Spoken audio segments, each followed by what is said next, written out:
BlazingPasta out. Absolutely not. I mean, let's just call it for what it is. I mean, Smash Ultimate has brought out the best of pretty much the entirety of the Smash community. Everybody's hungry for more games. Everybody's hungry for knowledge. And so with this in mind, let's see what we're going to get here for game number 1. BlazingPasta, no surprise at all. Busted out the Peach. Peach and Daisy, a very formidable character here. Not exactly sure if it's the best in the game, but damn, I mean, if I was a betting man, if we were in Vegas, I have to throw money on Peach in certain cases, all right? Well, I mean, you're kind of in the racehorses area, so, you know, you can bet on the horses. That's true. Go upstairs. That's true. Go with the grandpas and grandpas, you know. Here we go. We got Inkling fighting off against Peach. Now, like, you were talking about how, like, Peach is, like, consider a top-tier character right now. A lot of top players are considering her a really good character, but Inkling used to have that spotlight on her. It's been diminishing a little bit due to lack of results, but, you know, this is Cosmos' opportunity to try to get something going. Well, I think what happened was a lot of people wrote Inkling off as like a gimmicky character, which happens, you know, in the beginning of any new fighting game. If there's a new character that you just don't know how to fight, where there's like Tekken and Lucky Chloe, you know what I'm saying, or you know, whatever, you know, you think that, oh, this character is just a gimmick. No, actually, in the right hands, this character can actually edge some craziness out, and that's exactly what we seen last night in doubles from Cosmos. And I know he's going to carry that over here into the singles bracket. There's the forward air. Just a fantastic edge guarding coming from Cosmos, man. You saw in the second he knocked BlazingPasta off stage, went for the super jump, squid jump, to you know, push the ink off, keep him off stage as much as possible with all the space in the back airs really well. You know, with that super soaker gun, you're going to have to respect it. Man, listen to that sentence, though. Edge guarding Peach. Yeah, it's tough. She can float, dog. Like, if you know how to edge guard Peach, you definitely are comfortable in the matchup. Oh, a little bit too aggressive. I think that was really a good call out from BlazingPasta. He recognized that the splat bomb was coming towards him, wanted to go for the toad counter. Yes, sir. Uh-oh, try to back it up on him. I like that. See, a lot of people forget about the platforms here, you know, and just how big of a factor they are into most matches. If you can condition your opponent to jump high off the ledge like we just seen there from BlazingPasta, you can abuse them with aerial options. Another thing that Cosmos likes to do is throw the bombs into like their opponents and then chase with them, so they have to force a shield. It gives them a free tech throw opportunity. Oh, just throw a point blank like that. I mean, whatever. Right. Talk about the confidence. Say, look, fam, here's a grenade for you. Okay, there's another one. Okay, that time evading it ever so slightly, but runs right into another forwarder, hanging on for dear life, literally. I mean, any closer to that magnifying glass, and that certainly would have been in stock. But I know we talked about how not prominent rage is in certain cases, but regardless, Peach is at 147%. I don't want to tangle with her. Rod, was that a second edge guard? That's what against Peach. I mean, you talked about how hard it is to guard Peach, but man, I see Cosmos doing it over and over, man. Cosmos making it look like a walk in the park. Yeah, honest to God. 130% on a stock taken away from him. BlazingPasta's got to get something cooking here.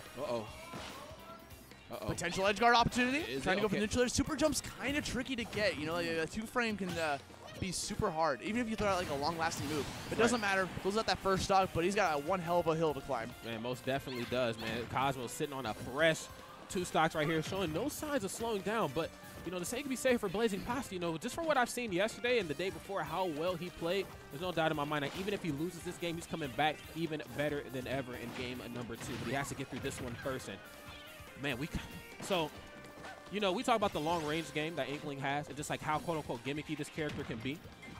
But we forget about the low-percent combos that Inkling has. And what's happening right now is that actually Inkling's out of ink. So it's giving him a hard time trying to get some of his moves going, so he had to find an opportunity to charge you. You'll recognize that BlazingPasta was playing mad aggro because of that. He's like, I'm going to stake on you so you don't get your ink. So it makes his smash attacks weaker, makes his rapid jab not work, his specials don't work as well. The ink is a very important thing to make sure that you have enough of. That's right. It's kind of like the same thought process that you have when you face up against like an Alpha or Olimar. You know, when they don't have their tools in hand, that's when you just decide to go ham. Okay. That forward smash against the shield, not going to be enough. Okay, chipping his way back, has Cosmos at a very uncomfortable 104%. Another back air, backing it up on him. You'll see Peach going for a lot of flow cancels with these back airs because it gives him the full amount of damage compared to like the short hop nerf. That's right. So you'll see him doing it a lot. Very safe to be able to like fade away with the back airs. But Cosmos just runs in, gets the grab, pushes him back off stage. We're going to see yet another edge guard for Cosmos. Ooh. Okay. Going off stage. I mean, that's honestly what BlazingPasta needs to do. Just recover high.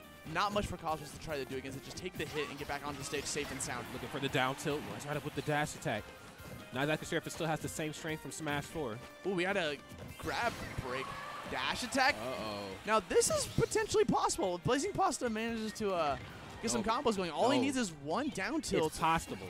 It's possible. It's possible. You know, you're just dropping the spaghetti all over the ground. There it is, that man. one. Inkling got the sauce, though. Here it is. Back up onto the ledge. Just go for the safe back here. Honestly, just a correct option for Cosmos. Just if he goes for the fadeaway back air like that, it covers so many options. The normal get up, the get up jump. You can get up attack. Pretty much covers almost everything besides roll. See, a couple of those other times, though, Cosmos was going for, like, down tilt right on the ledge. Whether that means, like, he was trying to catch it, like, as a, I don't know if it's 2 frames, but he was trying to catch it right before she snapped, or catching, like, as she's still in her parasol animation. So that was actually a nice little mix-up from what we've seen earlier in the game. Like you say, catching that high recovery off the ledge with the back air. He hadn't really been connecting back air too many times. You know, back air is a pretty honest spacing tool from Inkling. Whether it's going to decide to connect or not, you know, you still have to respect it nonetheless. So here we go into game number 2. Thinking about a counter pick for Peach, man. Like, not too much that she gets really too hard of an advantage on against Inkling. Like, Town and City may be a good stage for her, but Inkling also benefits from it. It's a long stage. And you'll notice one thing that, like, people talked about Inkling being a gimmick is that we haven't really seen Splat Roller, like, at all from Cosmos, which is, like, the #1 gimmick from, like, the early days of Smash Ultimate. Yes. So Cosmos knows it's not the safest tool in the shed, or maybe he's potentially saving it for later on down the line. That's true. Could be a bit of unfamiliarity there. Okay, there we down go. throw right into the up air. Some pretty tried and true Inkling stuff. And they're just trying to keep Peach airborne at this point. That's right. But, you know, on the other end of that, you know, Cosmos is staying pretty airborne, too. You know, we're starting to see a lot of short hop up airs, a lot of short hop back airs. And I'll be honest, even though you are comfortable in the matchup versus Peach, you still got to watch yourself because I got to be real. I don't want to trade any aerials with Peach. Forward air, nair, none of that. Because everything that Peach has is either going to be enough to push you off stage or enough to combo you up. Okay. There we go. Just jumps right over him, trying to land those down airs for some big damage. Now, at this point, you know, again, Peach wants to get those nairs going, try to get some damage, but he's playing a little safe, trying to use the turn-ups, throw the projectiles against the opponent. Meanwhile, Inkling's playing like this huge rushdown game. Okay, whiffs a grab. I like to see more of that.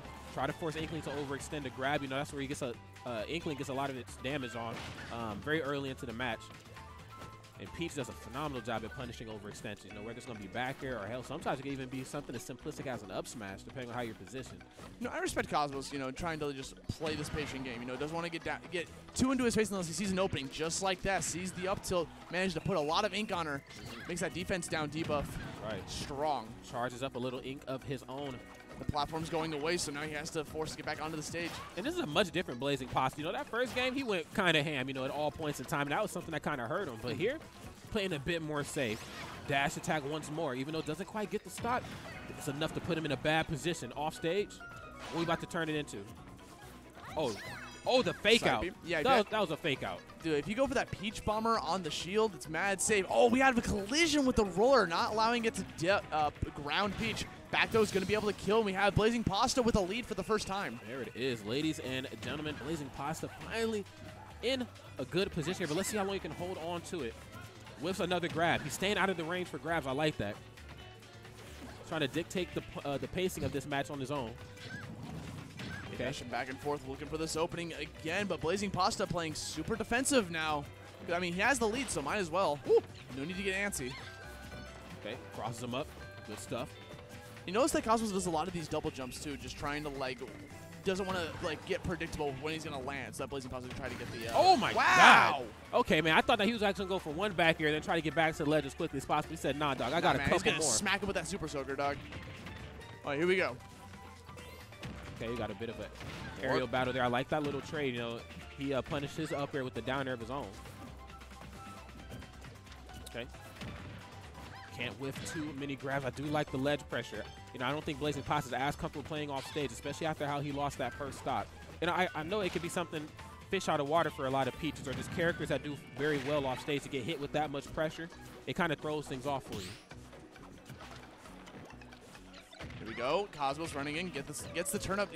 Doesn't really get too much damage off of it. You see him going for the roller again. It's pretty safe for him to go for that whenever like Peach is airborne. This allows him to just be able to cancel it with the double jump. I think at 117%. Uh-oh. Looking for that back air at a shield. A very quick option for Inkling to do. Oh, here we go.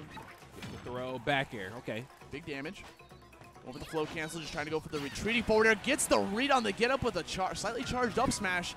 Get another booty bop from the back air. Oh, there's a grenade. Has to respect it.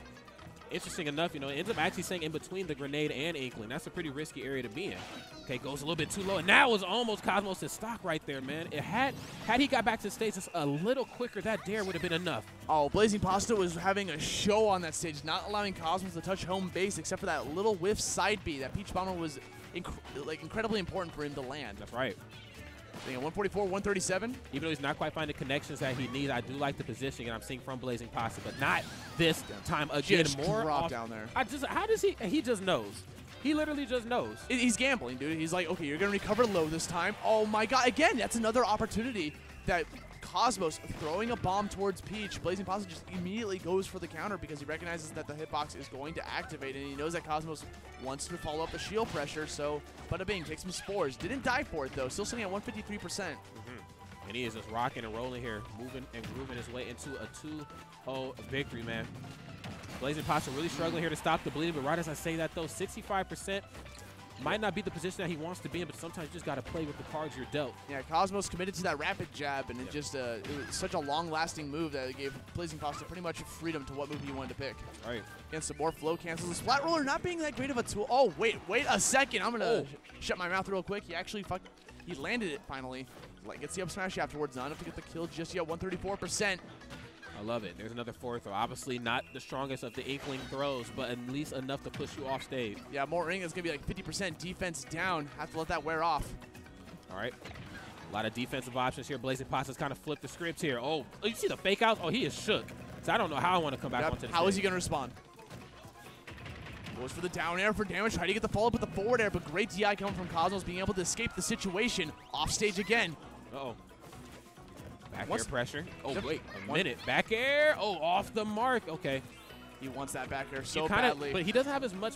He doesn't have any percent to be kind of missing follow-ups like that. Again, Cosmos going so deep because he can. Inkling has the ability to get back to stage from pretty much anywhere that he wants because of the Inkling jump, the super jump. To get back to the stage, lands the back air, solidifies the kill, and Panda Global's Cosmos moving on through the bracket with a 2-0 victory. Had he been able to land that down throw into back air, I think things would have spelled out slightly different. I don't know if he would have been able to win, but I think he would have been able to survive a little bit longer.